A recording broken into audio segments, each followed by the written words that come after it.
Good morning, friends. Good afternoon, good evening, whoever, wherever you guys watching. Welcome to our monthly webinar, second webinar actually, Voice of Men 360. Before we go into the program, I just want to give a brief introduction about Voice of Men 360. Voice of Men 360, it is a not-for-profit organization based in Canada, Toronto. And it is, of course, part of International Men's Day. International Men's Day has a long history, over 21 years. This is the 21st year. And nearly 90 countries joined together, and then they are doing a number of activities or initiatives on a regular basis. So I just want to give a brief introduction or the 6 pillars what we are focusing from IMD. One is to promote positive male role models, not just movie stars and sportsmen, but everyday working class men who are living decent, honest lives. To celebrate men's positive contributions to society, community, family, marriage, childcare, and the environment. Third one, to focus on men's health and well-being, social, emotional, physical, and spiritual. Fourth one, to highlight discrimination against men in areas of social services, social attitudes, and expectations and law. Fifth one, to improve gender relations and promote gender equality. Sixth one, to create a safer, better world where people can be safe and grow to reach their full potential. These are the 6 pillars IMD International Men's Day focusing, and then we are working on that. So overall, you can see the well-being of boys and men. Today, we have a special, very important topic to talk about it, and then the person going to share his own experiences, also some other details where we can help boys to men. So as you know, nowadays, especially lockdown and everything going on around us, the boys to men, the topic is very, very important, crucial too. So let me welcome Mr. Matthew D. Corner. Matthew, please. I just want to ask you a brief introduction about yourself, and then we go to the presentation. Thank you. Okay, great. Well, I'm a subconscious releasing expert, and it's really become my life's work. I've been on this path for 10 plus years, really searching for an answer to life, to the inner conflicts that I have experienced since birth, and potentially before birth. But I feel that I was likely born with a lot of these challenges, and that's a big deal, because when we're born with something, often we feel like we're stuck with it, and that we can't do anything about it. But that's really not the case. That's not how life is. We always have the ability to transform and change, and in fact, that's the one thing that's constant in our lives, is that everything does change, including our mindset, including our life circumstances, including our environment. So through my work, typically now I work with high-performing business people to help grow their revenue as well as elevate their consciousness simultaneously. My roots to getting there was really through becoming a man and really understanding what that is. And that's the topic of today, is making that transition from boyhood to manhood. What does that mean? How do you do that? And what's the catalyst of having role models in our lives in order to make that transition? Thank you. So yeah, just let's say started the topic actually, boys to men, and talk about more from younger age, especially early childhood, and go from there. I personally feel that's where we need to start. Of course, you can share more. Thank you. Yeah, perfect. Yeah. I mean, that's really where it roots. And I mean, I'm going to go on to say that this stuff is pre-birth. It's upon our conception, when we're conceived in the womb. And why is that? Well, everything's passed on genetically. So the patterns that we're carrying out in our lives now are imprinted in our DNA. And for some people, that might be, sound more negative or hopeless, but the fact is our DNA can be changed. How do we do that? Well, we change our cells on a cellular level, we change our cells on a vibrational level, on a frequency level, and that's done predominantly through thinking differently, but it's really about letting go of the old and allowing a new state of being to take over our mind and our heart and our way of life. And so early childhood, we're brought into the world to two people who, generally it's, father and mother, but sometimes it's another guardian or something. But in general, it's two people who, for the most part, haven't figured out life themselves, probably don't really know what they're doing with their lives, don't have a dedicated purpose to living, don't understand that maybe there is even a possibility of having a purpose to living. That's how most human beings come into the world.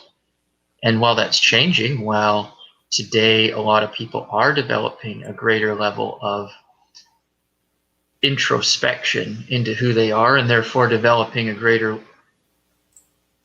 purpose to moving forward in their lives, our generation, my generation, I'm 33 years old, and people older, generally we're not born in that respect. So what does that mean? Does it mean that we're victims and that there's no hope? Well, no. The complete opposite is true, is that we actually can use that as fuel for our growth. And those early childhood years are where we really get our lessons embedded into our mind. So, for instance, for me, I grew up with a lot of inner conflict. I grew up amidst a lot of anger between my parents. They divorced when I was 3 years old. And while they may have done their best to hide that from me and the kind of conflict, the anger between them, because their separation was not amicable, there's a lot of intensity between them, and that's continued on one side up until even now. And so when people harbor those emotions, that has a weighing effect on their mind, and that's going to directly impact the types of people they interact with, but also the way they view reality, because everything's a vibrational match to what we perceive in our inner world. And so in order to really transform our outer world, the pathway is looking back at our childhood and seeing where did it all begin? And what did I bring in with me into this life in order to learn? So children, typically up until the age of 6 or 7, are open vessels of receiving of information. For the most part, they are love channels, and they want to love like animals. When you have a pet, a cat or a dog, they're just tuned in to love. And over time, those pets take on the characteristics of their owners. That's typically known, especially by animal owners.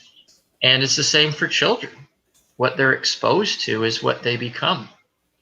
And if they're exposed to a lot of negativity or a lot of density in terms of emotional experiences, then that's what they'll perpetuate into their life until they realize that there's a better way. So that's what happened for me, is I realized there was a better way.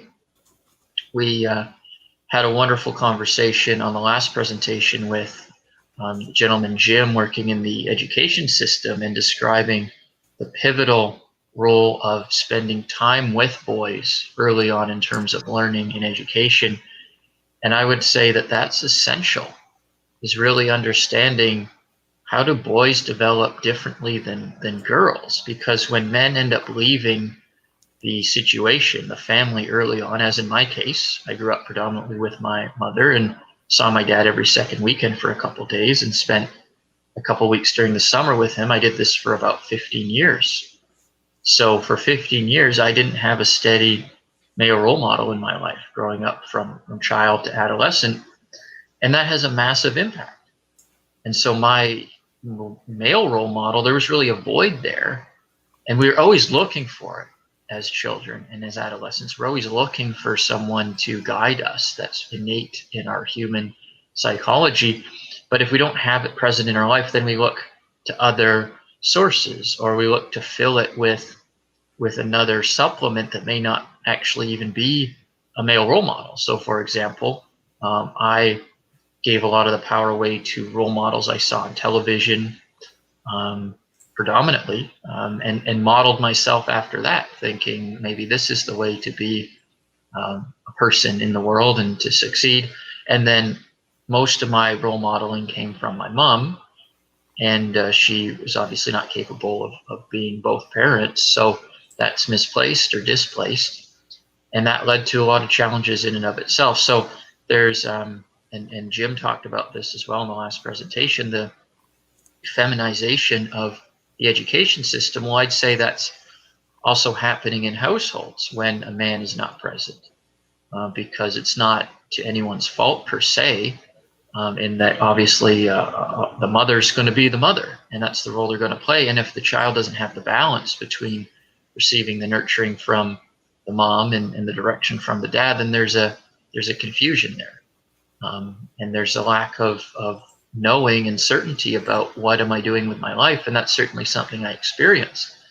And the result of that was looking for love in all the wrong places, looking for friends in the wrong places, seeking power in the world rather than realizing that all my power comes from within.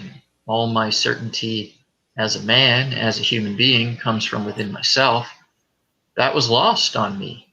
In fact, that was lost on me until my first relationship, which was approximately 5 years ago when I had my first real relationship. And then I actually got to see, in being with a woman, what does it really mean to be a man? What are some of the characteristics? And I was very fortunate. That was when I was, 27, 28, and my girlfriend at the time, she was older than I was, so I was really fortunate in that I got to kind of learn everything that I'd missed.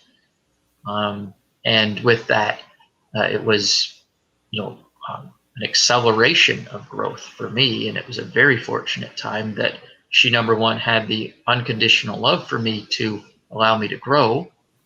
And then after, I think it took about 2 years to really understand everything that I missed growing up, that my mom wasn't able to teach me and that I hadn't learned from my dad. And I just naturally experienced that in being in a relationship. So, that's one aspect of how we can make up for lost time, is the people we surround ourselves with. And whether it's in the capacity of a romantic relationship or just with a community of men or like-minded people, it really doesn't matter. It's just that willingness to understand that, hey, maybe my upbringing wasn't complete, it wasn't whole, and potentially there's something missing. And maybe there's a way for me to fill that void in a healthy way. When I first started on my journey, I did not start in a healthy way, like I mentioned already. And that led me to get into trouble with the law. It led me to drinking and smoking and hanging out with people that were not progressive to my success. And it was a very troubling time, but I didn't know any better. So it's not about blaming or feeling bad or negative about that. I just didn't know. I didn't know what I didn't know, and I was living in ignorance until, as I shared in my last, and I'll pause here in a sec. I just want to share really brief. When I shared in the last interview we did, I was assaulted wrongfully. I mean, it's always wrongfully to be assaulted, but I was assaulted by a police officer just over 10 years ago in September 2010. And that was kind of the height of my awakening, where my behavior that had stemmed from early childhood had led me to displace my purpose. And I wound up being assaulted on the side of the freeway. And that was really the catalyst to me waking up and realizing there is a better way to live. Matthew, couple of things you actually touched on. I really appreciate that. And I want to ask you, go a little bit deeper, the younger age between, I would say like maybe 5-10 years old, how it is important, the role model.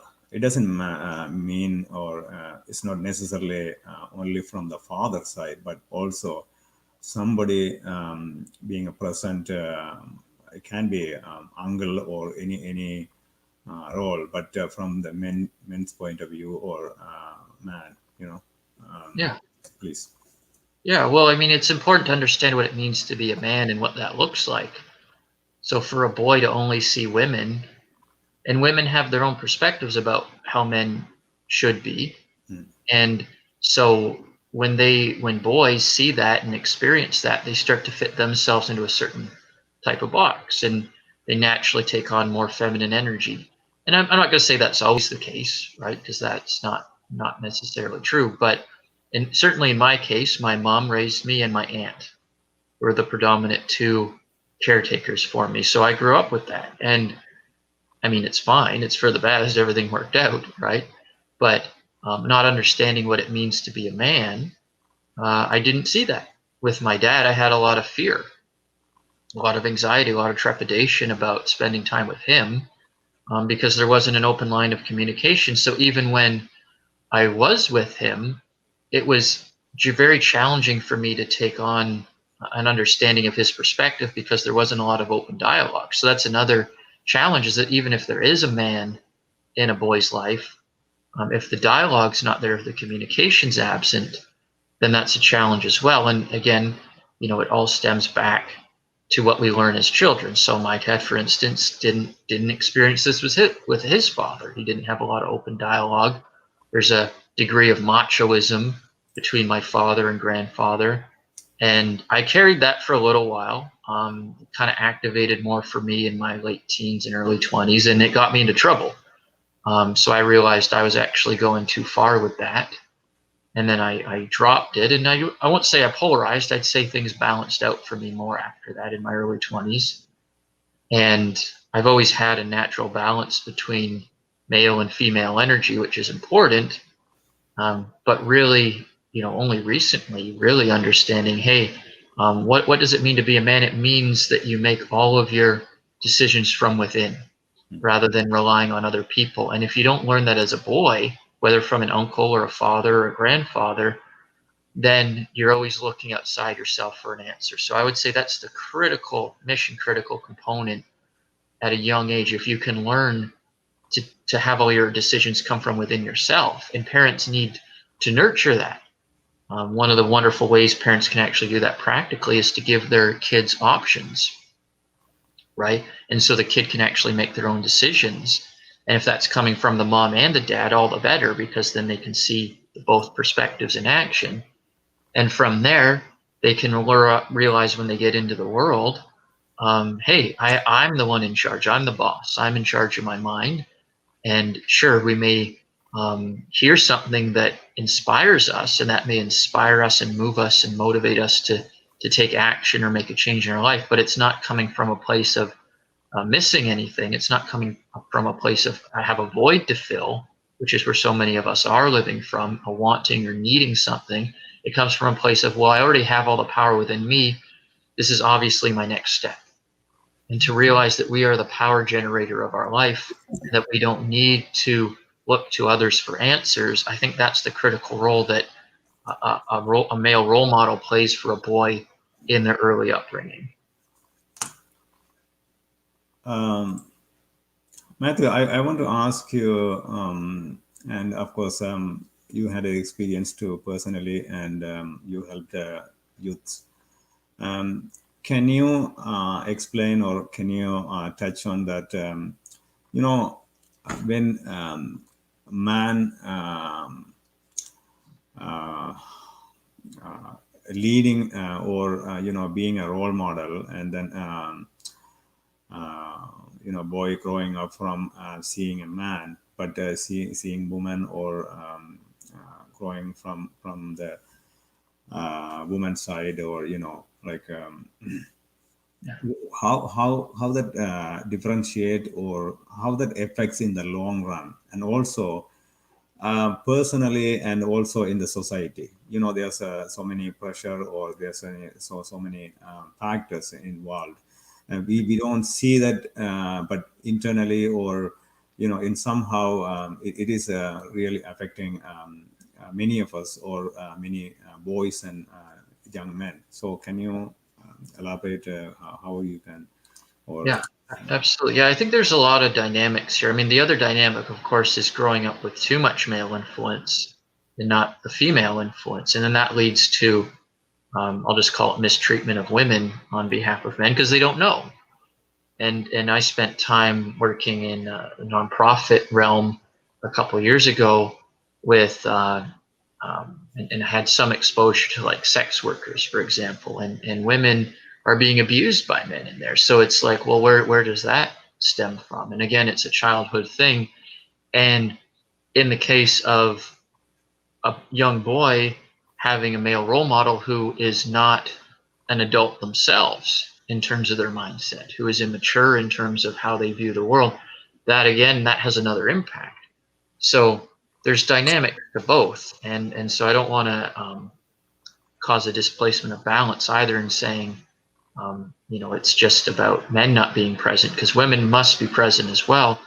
But as far as how that plays out privately as the boy grows, in my case, it was just a misunderstanding of people, and not surrounding myself with the right people, not understanding who to trust, or who was trustworthy rather, and who was not. And so I ended up surrounding myself with a lot of people that, some wanted to take advantage of me. That's kind of a theme that I gathered from my mom. That wasn't such a challenge as much as just following people, being gullible, being easily influenced to do things, and not that people wanted me to do weird and bizarre things or anything like that, but I just couldn't make the discernment what was a good choice and what was not. So as on a personal level, that's certainly how it transpired. And then, when you get into the public and you grow up and you become an adult, the challenge that most men have is that these belief systems are now very embedded in their psychology, particularly if they've never had any exposure to personal growth or releasing or the subconscious mind. So they literally just become victims of their own mentality, and they end up acting out the ways they learned. So in the case of like abusive women, just to touch on that, that's a role being played out, and that seems to be an emphasis in the media. So it's important to speak about. But there's also the counter abuse where men are abused by women, right? And that's more hidden, that's more private, because of course in our society there's more of a stigma of being macho, and that men don't need to be expressing their feelings. So that's another challenge that can be faced, and I don't think it necessarily matters one way or the other if the man or the boy doesn't have the opportunity to express themselves, whether to the mom or the dad or both. That's going to end up building up to cause a lot of issues later in life as well. Specifically, two things I just want to point it out because you can agree, and then our audience also agree. When we grow boys, especially boys, not all the child or children, when mom says, okay, dad is always controlling, or is kind of like scared of dad, but pointing out, he's protecting, or he's trying to help or save our family and everything. But in other words, you say like in a funny way, it's kind of like identifying or looking at it as a villain in the early years. Very very negative image, I would say. So that the child in child mind about the father is kind of like a negative image is growing so deeply, and then it will affect so much later on, especially of course in the younger age, but also when they become a family man or a middle-aged man going to business world or working somewhere, or also families. Yeah. Let's talk about how that affects in families. That's very important though. Yeah, and that's essential, because like for instance, my mom was really scared of my dad, and when I was born they were both around the age of 27. So neither one of them really understood themselves, neither one of them really understood why they thought or why they behaved the way they did. And so my dad was very reactive to my mom because the way my mom's personality was made my dad uncomfortable. And so his way of responding to that to kind of regain control was to just basically tell her not to be the way she was. And that's obviously not a healthy way to communicate or be in a relationship. But my mom didn't have the will to, number one, just leave the relationship and say, hey, forget you, you're not the type of person I want to be with.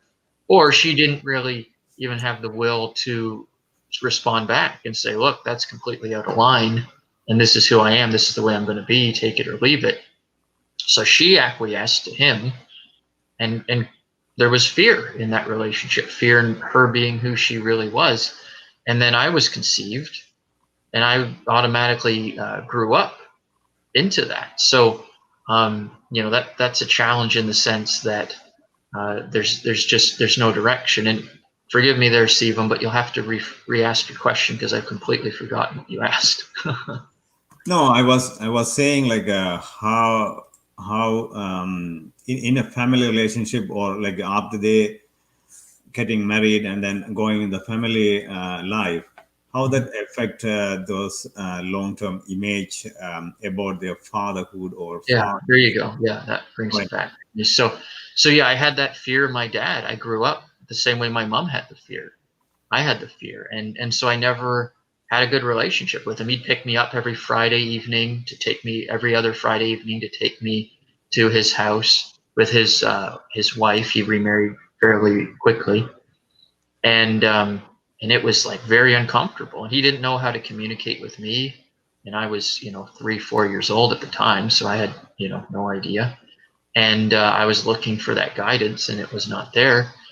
And so it was strained, massively strained. And I always saw my dad through my mother's eyes as well, because my mom had a lot of hatred towards them, or deep animosity.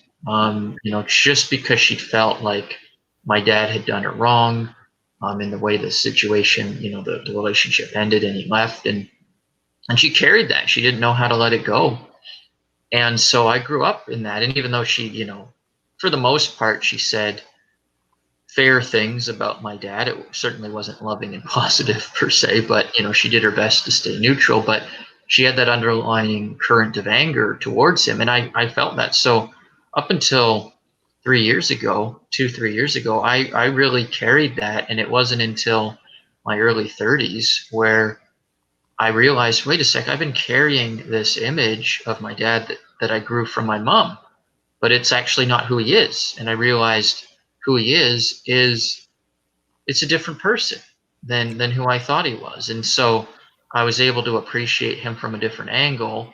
And that's been my dedication and willingness to grow and to evolve and to let go of judgments and disapproval about everyone in my life, including my father. So now, I'm fortunate for having done that work, because I do have a good relationship with him. It's communicative. We're on the same page as far as our relationship and kind of what we want from one another, I guess you could say, if you want to put it in those terms. And so there's no I don't expect anything from him that he can't give. And I think it's the same on his end. He may not put it that way, but he doesn't expect me to be somebody who I'm not. And because of that, there's a balance. So everything has worked out really well in that context, and there's room for growth ongoing as my dad gets older. And it was interesting because one of the things he shared with me not that long ago was that when he left the situation with my mom, because he realized for himself it just wasn't working, and that's perfectly fair. That happens. And he thought, you know what? I'm more interested in having a long-term relationship with my son. So if I have to make short-term sacrifices, I'm willing to do that. And it really touched me when he said that to me, because obviously in the past, as a boy, that wasn't necessarily the best choice, but the past is the past, and so it's gone. And hearing that he had that perception of like, hey, he didn't know what to do. He didn't know how to handle it in the younger years, but he did have the devotion to stay the course so that we'd have a long-term relationship. And I'd say that that's panned out. we do. And as a result, I feel a bond with him that is very unique, and I feel like he'll always have a place in my life. And despite his absence in my early years, I've had the opportunity to embrace it and have a deeper relationship with him. And I think that's an opportunity for everyone. And I would encourage people who have grown up without a father, or without their father present, or their father being more of a fear figure than a loving figure in their lives, to say, well, hey, what can you do now as an adult to let go of those perceptions and have a better relationship? And that's really where my subconscious work comes in, is allowing people to let go of those judgments and let go of the disapproval that they've held on to a long time, mostly unconsciously, mostly just growing up that way. But eventually we come to a point of realization to say, hey, it's actually not serving me.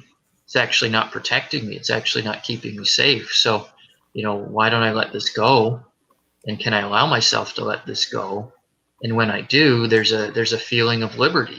There's a feeling of peace. There's a feeling of oneness with circumstances rather than wanting to change them. Um, how do you see this effect in the business world or social world, especially growing men, nowadays? Because Yeah. you worked with youths, and then also you are helping a lot of people nowadays. So how do you see it personally?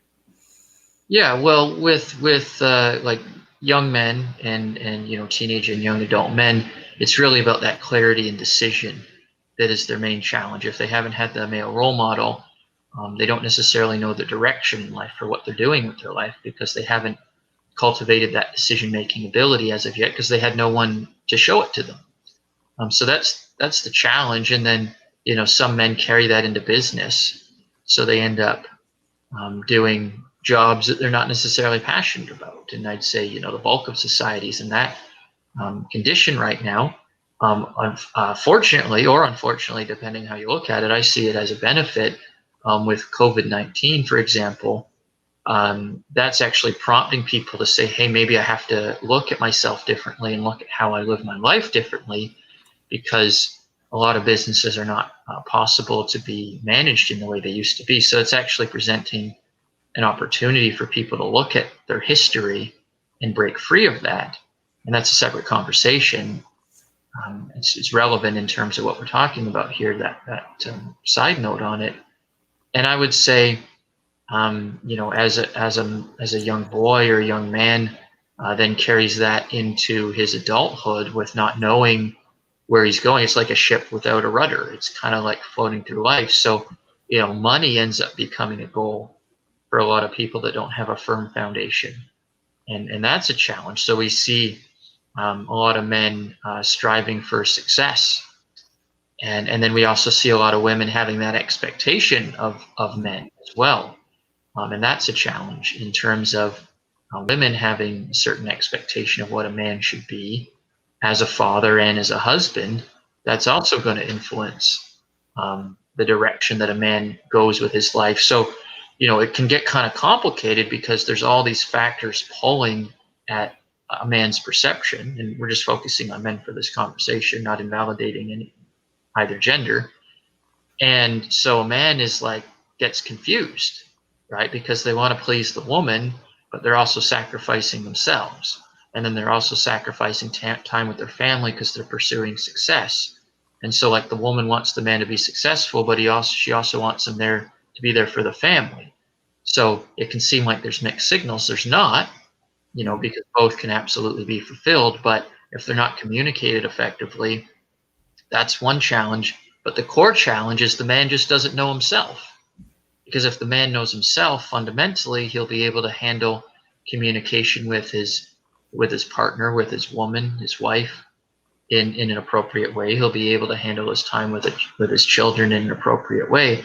So it really roots back to this subconscious mind of how do we let go of acquiescing to other people's standards or expectations? How do we let go of wanting their approval and love, and just cultivate all of our love and approval from within, and love ourselves. And that's not a cheesy thing to say, because love is not fluffy, effeminate idea or feeling.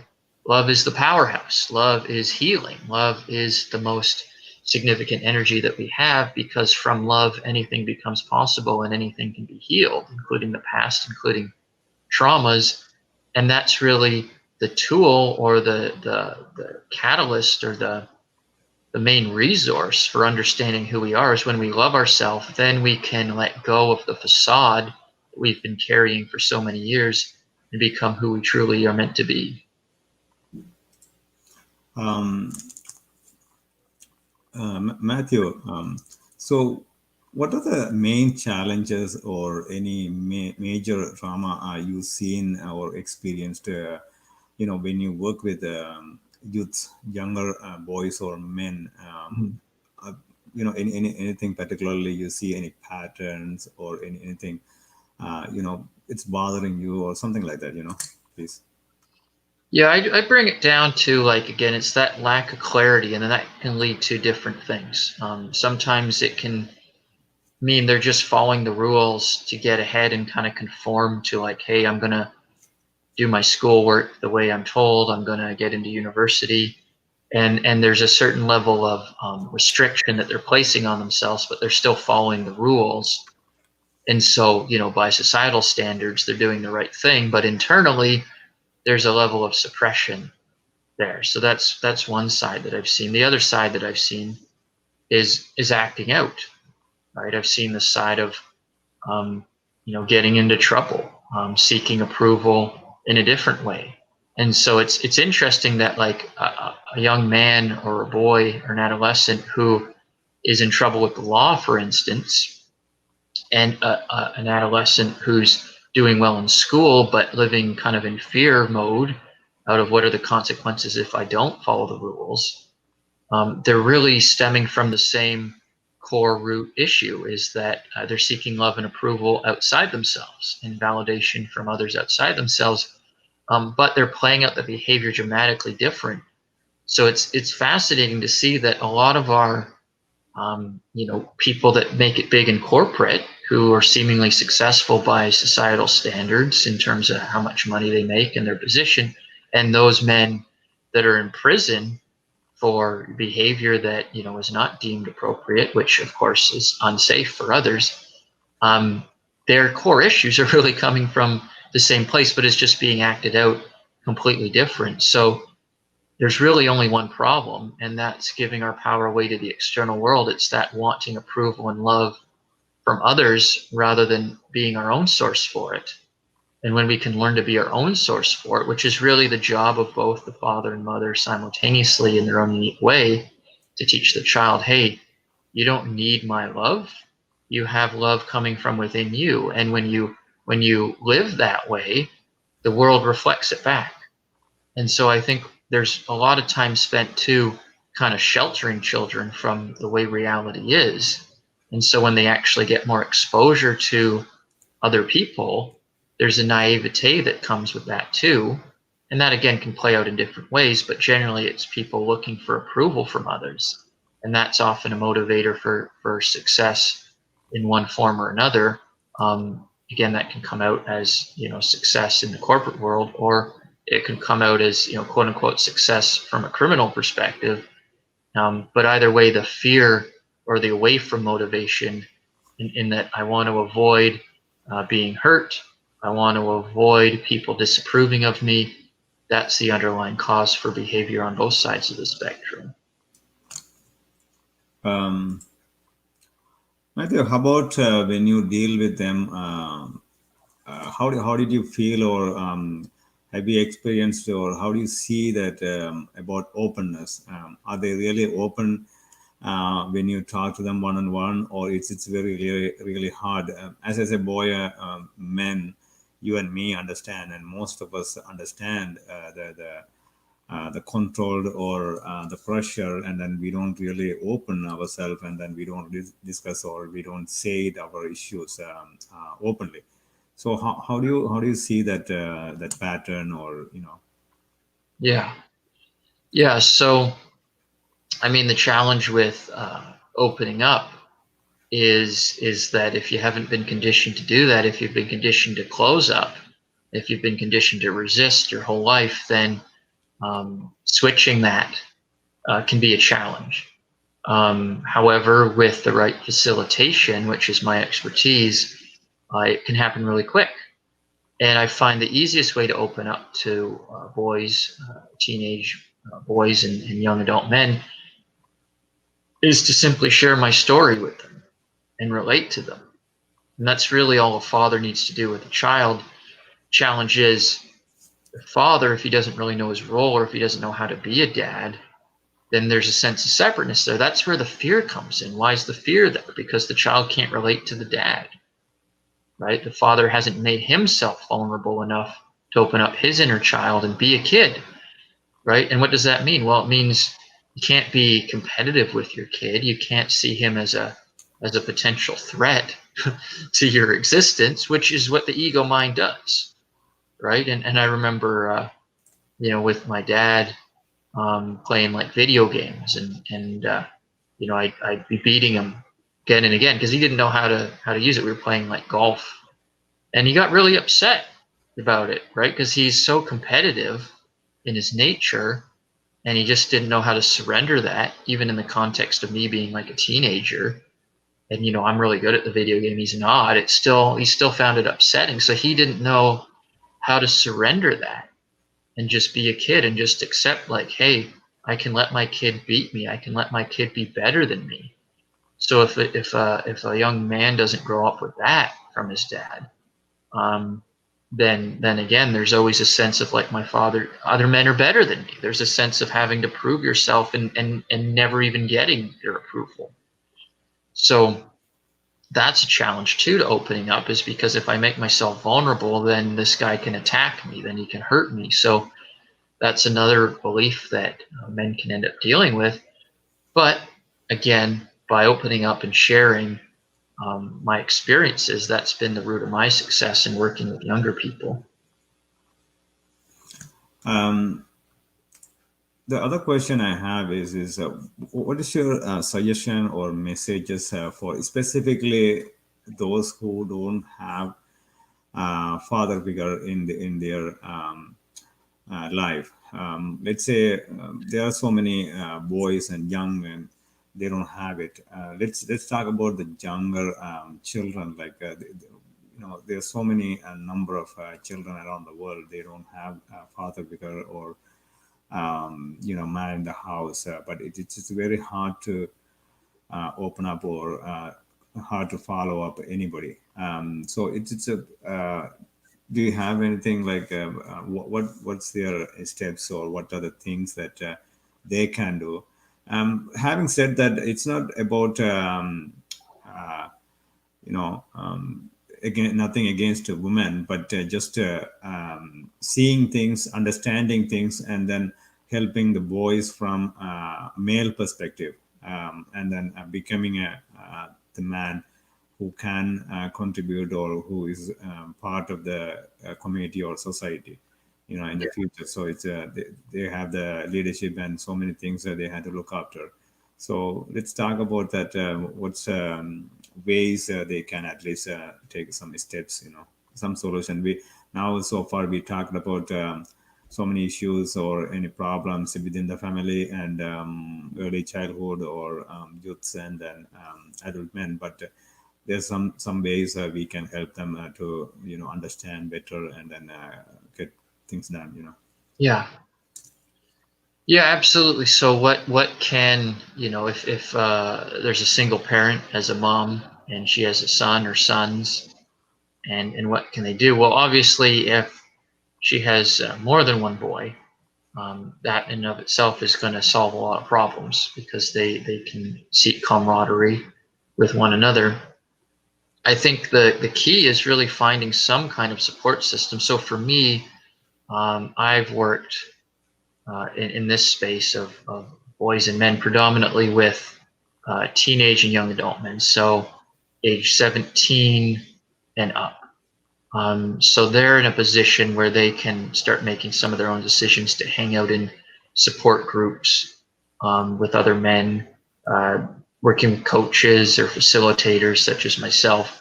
And that can really become that replacement for a male role model in a sense of learning what it means to make a decision, learning what it means to be a man. And from there, they can find other mentors and guides and peers to talk about these things with. So that's relatively simple to solve.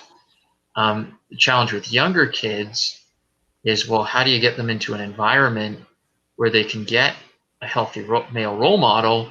Um, does that exist? I mean, there are clubs and things like that. There's Big Brother, right? So a service like that could absolutely be beneficial. One of the things that can be, I'll call it damaging, and I'm not saying that in a negative way because everything's going to play out the way it's meant to play out. But when a single mother is dating other men, and she has a young son, and then she brings those men into his life, that is can be very confusing for a boy because he knows he has a dad, um, but then he's seeing these other men, and they may or may not be appropriate father-like figures. Um, and so obviously anyone watching this is going to have a greater discernment of the types of people they bring into their lives, but it's important to just be aware of the impact that's going to have on the child because they're in development really up until their teens into their 20s. I mean, they're still developing. I mean, by the time, like for instance, my girlfriend at the time, my fiance Gail, she she ended up she didn't bring any man into her son Mitchell's life at all after her separation. She was married for 23 years, and um, yeah, she didn't bring in a man in at all until me. And there, so that was between like 2012 and 2015. So there was like 3 years where her son Mitchell was from age, I think, 15 to 18, and she didn't bring a man into his life at all. So that was, it was just his dad. He had communication with his dad and saw his dad, but she didn't want him to be influenced. So I would say, you know, that might, maybe that you don't have to go that long. Maybe that's a bit of a stretch, but certainly, up until the age of 14, 15, 16, there's a development happening there, and you want to make sure that any male role model that you're exposing your son to is truly a healthy male role model, and that you trust that man on a deep level before allowing them into your life um, to be with your kids, and that could be a quick process, or it could be a slow process. But it's really just that goes into another topic of the woman knowing herself, obviously, in order to attract the right type of man. So that all boils down, just to summarize the point, it all boils down to people knowing themselves. Mhm. And when they have that decision making capability and know that their love comes from within and not from other people, then it's really easy to attract the right people into their lives. Yeah, absolutely. I just want to point out because it is not about again is nothing against or having the men or in their life, but depends on circumstances. But we cannot judge anything, or we are not judging here anything, but just sharing how it will affect a boy's life or young man's It's life. very broad. This is very broad in general because, every circumstance is different. Exactly. I'm pulling mostly from my own experience with this, and the young men that I've helped, as well as my own life experience. And that's not every human being. Yeah. So every circumstance is different, but I think there's some general ideas we can gain from this, and that's if people don't know who they are, they end up looking to answers from others, and that is a recipe for confusion and often chaos. Exactly, exactly. So let's talk about the way you help people nowadays. The subconscious releasing expert. How do you help them, or what are the process? And then what are the outcomes you see in their lives, and then specifically either men or women, it doesn't matter. Yeah, absolutely. So, my journey initially in helping teenage and young adult men, that was from my own experiences in life. That's a group that I could relate to. And so, around this time last year, that was my active pursuit, was working in that space. And then when my fiance Gail passed away from terminal cancer in April this year, that kind of took me into my next chapter. And so while I find it's important to talk about men's journeys and helping boys, and that my passion has really become in to spiritual evolution of the mind, of humanity, and how do we do that? And so from my perspective, through the process of subconscious releasing, we're really able to dig into the roots as to why we're not being our fullest self and reaching our fullest potential. And so the process I walk people through is letting go of all their barriers, letting go of all their judgments, letting go of their unforgiveness and their disapproval about life, about themselves, about others, about their parents, about their bodies, about their bank account, about their business. And as they let go of those layers of negativity, an inner light begins to shine, and they begin to become a magnet for greater levels of success and prosperity. And so that's really become my wheelhouse to help people through that journey. And my main focus right now is working with high performing business people who want to grow their revenue. They're on the course to grow their revenue because they're in business to grow and expand, but they're also elevating their consciousness simultaneously. So it's really a mind, body, spirit approach to business. And some of the results I've seen on the more health and physical vitality side, I've seen people eliminate chronic pain and eliminate having to take medications and eliminate illnesses. And I've seen people, ironically, eliminate cancer symptoms. And I say ironically because it was my fiance that passed away from cancer, and was kind of became a gift for me to discover these abilities within myself. And since then, I've been able to give back and help people work through similar circumstances without having to have negative outcomes or without being a victim of disease.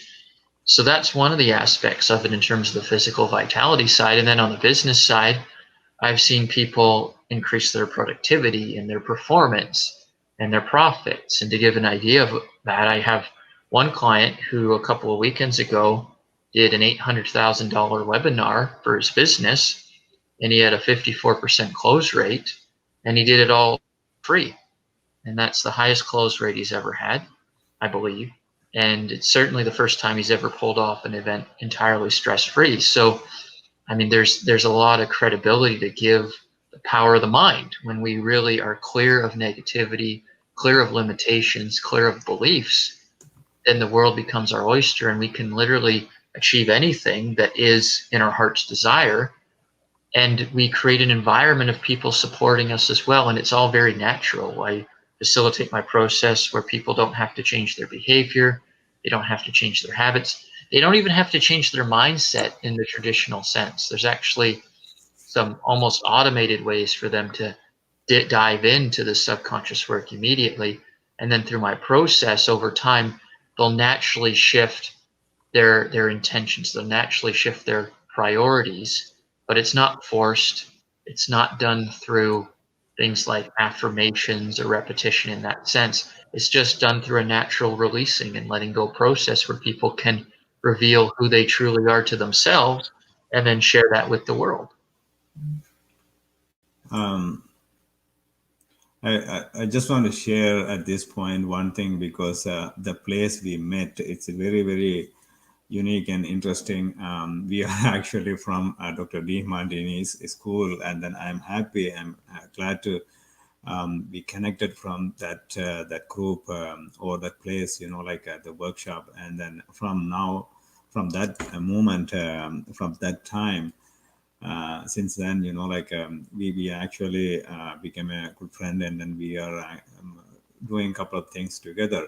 And it's a part of the life, because you never know who is going to meet, or how you're going to turn out.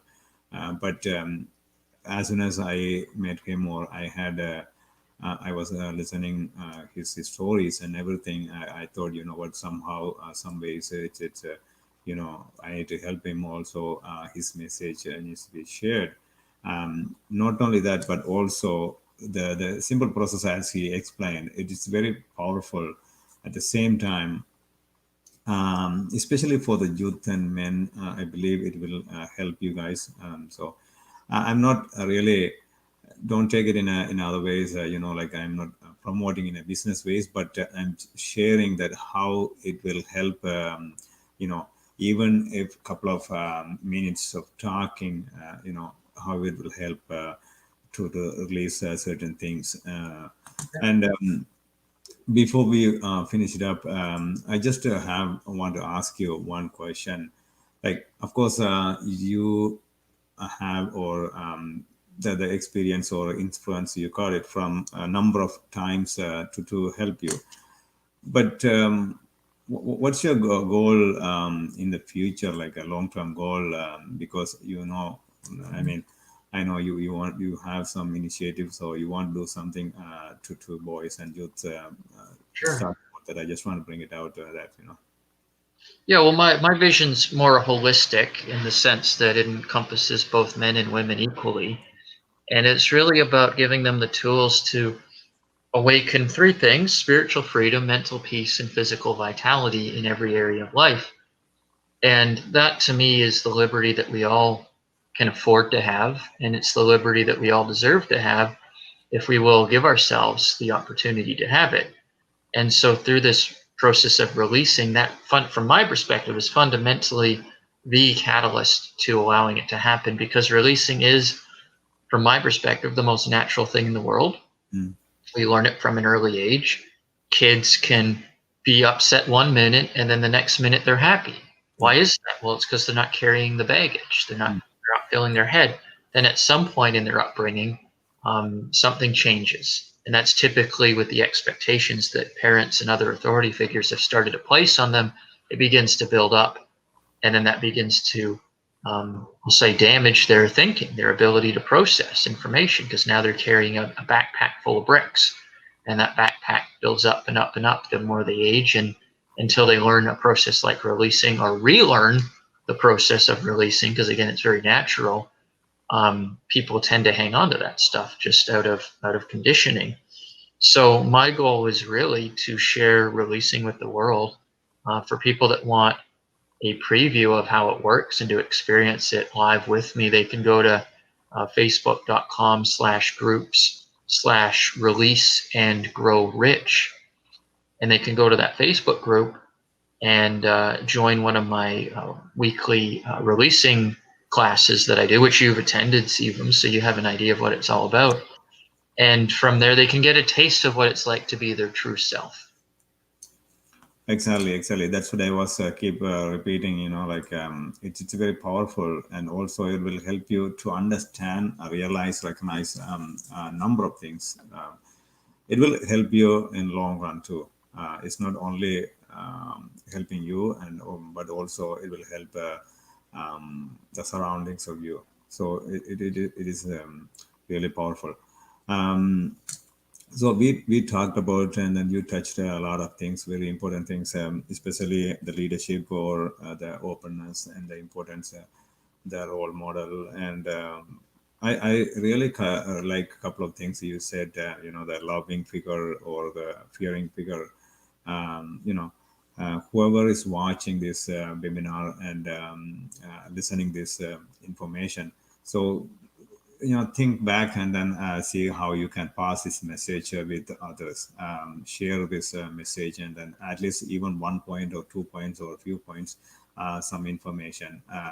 So when you think, and then share with others, some people somehow they will they can help, or they can change their thinking pattern, or at least by reaching out to him and then having a small simple conversation, it will help. Because end of the day, the idea is to create awareness. Awareness is not about just simply just passing the message, but also sharing that message. And then whoever is, as you see, the people who is suffering, they are not here, they are not on the social media, they are not really out there. So they isolate themselves, and then they are somewhere. So whoever it can be your friend or your relatives or anybody. So when you look at the ratio of suicidal ratio, it's a male. It's more than 87 or something like that. So it's you can help, and then you can save some lives. That's the bottom line is. So when we save some lives, you are not saving just lives. So you can save their vision, their future. There's so many things you are saving. So you are helping somebody else, right? So just making a positive impact in somebody else's life. That's all what we want to do, right? So just for your information, friends, we do open up a live talk, which is on Sundays from 10 to 10:30. So anybody can come and share your life journey, struggle, challenges, or any life situations. By sharing life situations or overcomes, somebody else can change their thinking pattern, change their mindset. So next move or next decision, they can change it into positive. That's basically what it is, the objective or the intention behind the open up live talk. As I said earlier, we men especially, we don't we don't have the open conversation, or we never open our mind or heart and then say discuss our issues. So that's one of the platform or opportunity. You can come and talk about it. Don't worry about judging. Okay, you know what, somebody is going to judge about me or my circumstances. No, don't worry about that. You just come and share how was your life, and then how did you overcome something like that. You never know. And of course, it is in English. Every Sundays from 10 to 10:30. It's Eastern time, Canadian time, and whoever is willing to share, come. There's no limitation with gender or age or any nationalities. So this is applies to everybody. And also, we have a monthly webinars twice a month. Any topics, very important topics, or any relating topics you want to cover, please let us know. You can, of course, reach out. You can see on Facebook, Voice of Men 360, and also on YouTube. So we both have platforms to facilitate and everything. All right. Thanks a lot. I really appreciate your support. Please continue your support. I know the message getting out there, and then we have a people, and then reach out to us. There's a number also on the bottom. You can see Voice of Men 360 at gmail.com, or 647 and 424 2251. And thank you, Matthew. I really appreciate all what you have done, and then what you are doing right now. And then, yes, thank you. Thanks a lot. Thank you, Siva. Thank you.